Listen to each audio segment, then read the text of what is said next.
азыр эле биздин коллегалар айтып кетти сиз жөнүндө. Мына сиз ошол университеттерге инвестиция тартуу боюнча, жаңы прогрессивдүү идеялар киргизүү боюнча эң алдыда келип атасыз. Мына сизди Кыргызстандагы эң прогрессивдүү жетекчилер катары бир катары билебиз. Мен ойлойм, билим берүү тармагына да ушундай чоң салым кошот деген чоң үмүтүбүз бар.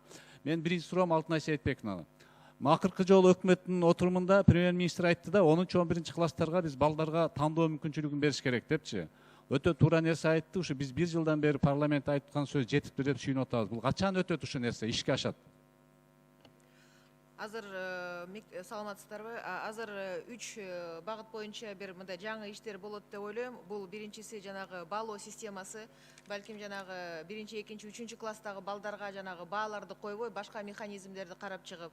Экинчиси бул жанагы окуу планын оптимизациясы. Үчүнчү жанагы академиялык эркиндик деп коет. Бул болсо тандоо. Аны болсо даже может быть 10-11 месяц ошол 7 класстан кийин мындай киргизелик деп.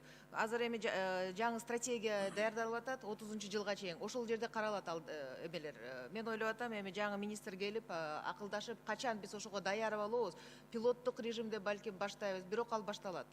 Бул өтө маанилүү, анткени бизде балдарыбыз кесип тандоодо артта калып кетип атат да, көңүл бурбайбыз. Эгер эртерээк ошо тандоону киргизсек 7 класстан, ата эне менен чогуу отуруп, өзүнүн келечектеги кесибине бара турган университетине карап сабак тандамакта. Азыр айткандай керексиз, азыркы убакта физика, химиядагы формулаларды жаттатыштын кереги жок да, заман башка болуп атат. Ушуну тездетсеңер жакшы болот.